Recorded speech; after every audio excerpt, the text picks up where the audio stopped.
wondering too is like we've been focusing really on just what's going on with Moegi and the others. I keep on calling her Moegi, Matsuri and the others, and Sarada and everybody. When are we going to get more dialogue where it comes to like Kawaki and Amado and the other characters? Like, do you think they're going to implement some of that into the next chapter? I hope so. I mean, one of the things we talked about earlier was like, I hope they run parallel storylines. Like, don't get me wrong, of course, the Matsuri and Konohamaru fight, plus the Shinki and Ryu fight, the Sarada and Ryu fight, those are entertaining. But if we have multiple storylines running parallel, I think that just makes the manga that much more interesting, gives the readers that much more to actually pay attention to.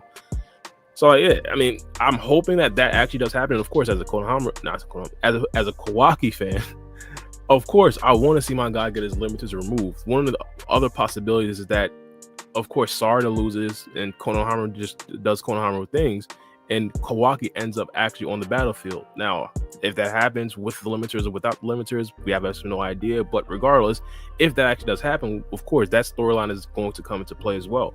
So I think for sure, I'm hoping that actually does happen. If I were to give my predictions, I believe it's not going to happen because so far in TVV, they haven't necessarily been running all storylines parallel with each other.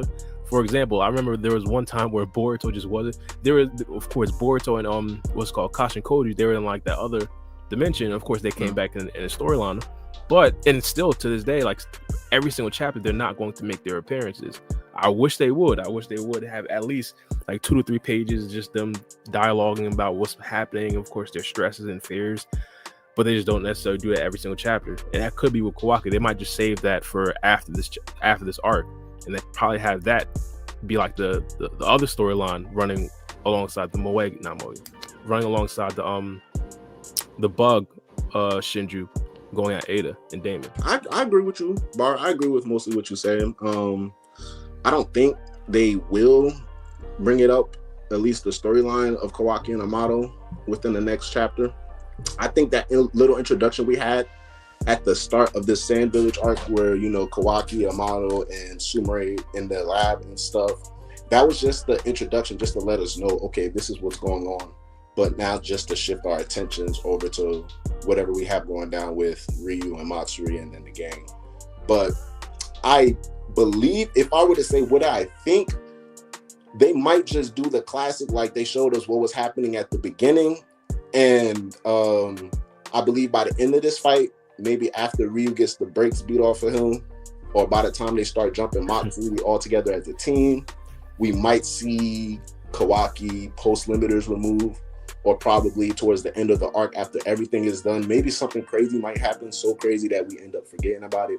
But I don't think they're gonna mix it in too much more. I agree with what you said, the notion like it fits more well with the Ada storyline. So that's where I think they will go with it, and that's where I think they should go with it too. So. Oh yeah, for a fact. So for the 2 battles, you actually think Ryu and Matsuri are gonna lose?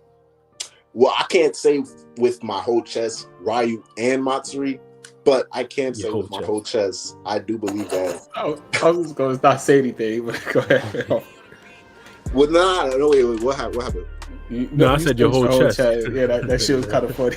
Because I was gonna say what you gonna say with half chest, nigga, man. But never mind. Go ahead, continue your thought. My fault. But I can't say 100% confidently that both of them is gonna be defeated. But I do think Ryu, unless Ryu gets saved at the last minute, I think this is as much as we're gonna get from the character specifically. They might bring some of those dynamics through the actual character of Shinki himself, because if we were to vote between Shinki and Moegi, who would be wanted in the story more, I think the Shinki fans will probably pull through in that regard. So they might bring in Shinki before Moegi. So if that's the case, Ryu has to die before Matsuri. But even beyond that, like Sarada, like, come on, bro, she about to beat the brakes off of this man. Like this. What do you think about what I was saying before? You was having technical difficulties. I was speaking about like her Mangekyo, her Mangekyo. Like right. Her when she started using her Sharingan at first, remember she used to have that burnout period where she couldn't really use it for too long. What you mean? The start of the anime? Yeah, like where she had to learn chakra control and stuff like that, so she can use her like her Sharingan more efficiently. Yeah, it's a prolonged the usage. Yeah, exactly. So like, what if that's the same thing that happens to her with her Mangekyo? She hasn't been using it, obviously. Right. It could be a possibility that she overuses it and don't realize it. Okay, so I can see that notion because she has fallen victim to that, like you said before, and plus Sarada tends to get. She's a well-controlled fighter, but she tends to get overexcited at times if she were to get caught, in the heat of the moment. I'm more so alluding towards like early versions of Sarada, because in the anime, when she first realized that she had the Sharingan, she was very careless with it. And when she had that whole little training montage with Chocho, I think I mentioned this before, she passed out in one of the episodes while she was using the Sharingan because she essentially wanted to bring it out during the tuning exams and surprise everybody. So paralleling that time to now, I see it essentially being the same, obviously on a more dramatic scale with the fate of the world, everybody framing Boruto for things that Kawaki did. Parallels from back then, early version of Saga to right now. So essentially we get the idea, what we already understand because they showed us in 20, right? She's been holding out, hiding the power, whatever, this, that, or the third. But if you accept the idea, because I see people believing that Sarada didn't realize she had the Mangekyo and this is her first time back, basically realizing she has this type of power. But if you already believe that she had this power, so it's safe to believe that she somehow, was able to secretly hone or train the power as much to her ability as much as she could in order to keep that power to herself to come into clutch with whatever scenario happens with her and Boruto and stuff like that. So it just falls into character with her to keep things on the low, right? Or just basically use things whenever things are necessary. That's why she always has the complaints. It's always been a complaint with her character. Why isn't she doing this? Why isn't she doing that? It's because a lot of people probably don't like the answer when she looks at certain situations, or there may be certain things that call for certain things. But either way, when she looks at certain situations, she probably deems it unnecessary. So like, why would I jump with 2 feet on an ant if I could just take a napkin and squish it? That type of scenario, that type of angle that I'm going for.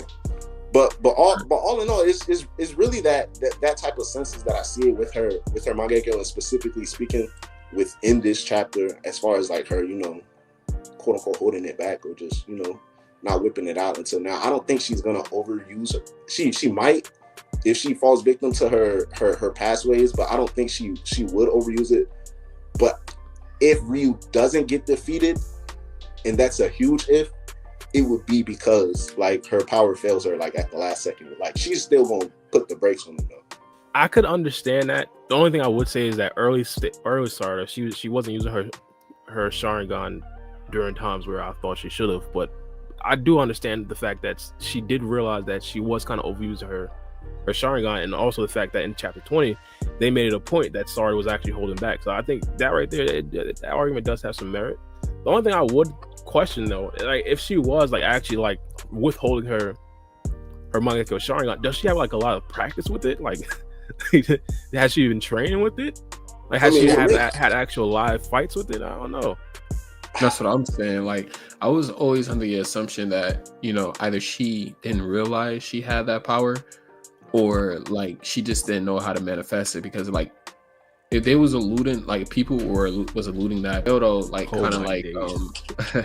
kind of helped her bring that strength out of her with that little speech. So it seems like she hasn't been using it. I agree and I disagree, because I agree like she hasn't been using it. That's the truth. But I disagree. She hasn't been using it because like she doesn't want to. Like Yodo essentially brought that to light, and I keep seeing so many people, like a lot of people, like what you said, to what they're alluding to, they misinterpret what Yodo is saying and what that whole entire conversation is about. And it's rightfully so, because usually when it comes to Boruto chapters, I read them one and done, boom. If I'm making a video on something in the future, I might go back to it, check it out. But this particular chapter, I read that conversation to itself probably at least like 4 or 5 times, because it was confusing. So I'm not even going to fault any misinterpretations of the conversation, because it was very confusing. But she's alluding to the fact that she senses Sarada is holding herself back, but she herself, meaning in Yodo, doesn't know if it's subconsciously or not. because she doesn't understand what's going on with Sarada's personal life. She doesn't know Sarada like that personally. She just knows that, boom, something unlocked with her sensing abilities. Boom, she could sense a deeper power in Sarada than what she's been showing them within the last few hours. So she's like, head scratcher, I'm about to die. My partner's over there, like, he got cut on the side. Your partner just got knocked out of his mode. Like, what's going on? So she doesn't know if it's subconscious or she's actively choosing to do that. So she's giving her answer to both, like, subconsciously, like, bro, snap it together. You're holding yourself back. But if you're consciously doing that, she's telling her it's okay if you want to, because we already understood she's using this power, or she wants to get strong for Boruto. So she's trying to let her know it's okay if you want to do this, that, and the third for Boruto. If you think you gained this Mangekyo ability or this power and you want to use it to help Boruto, even if you want to be the Hokage, it contradicts the entire village is my family, as opposed to prioritizing a special relationship over another. So that's her inner struggle with Sarada. So Yodo was essentially basically saying it's okay to feel that type of selfish way, basically saying, like, I got this power, I want to protect Boruto and Boruto only with it. She's saying it's okay to feel like that. I hear what you're saying. You see, yeah, so basically she's trying to say it's okay to feel like that. However, we need action. Like, let's get to it. So that is the most retarded thing though ever. Like, all right, so you want to only use it, not what Black is saying. I'm not saying. I know what he like, I know what like, just you're saving this power to save only Boruto, and your ass about to get killed. So you about to die. Yeah, so exactly. Like, so you're about to die, so you're not going to use this power to save yourself. Yeah, so Yoda was like, bro, like, what's going? I don't know if it's subconscious or not, but like, you got to get it together, basically. And then when we see Sarada activate her Sharingan, and then her Mangekyo Sharingan, she's not in a state of confusion. You can see the expression drawn in her eyes. You see the confusion in the eyes of like Mitsuki and then the other people on the field. She's in a state of like, okay, like, let's, like, tunnel vision. Like, yeah, it's time to get to work. Like, let's do it. So it already looks like she has a grasp of whatever her ability does. She looks comfortable. So it's just a matter of where we go from there in that regard.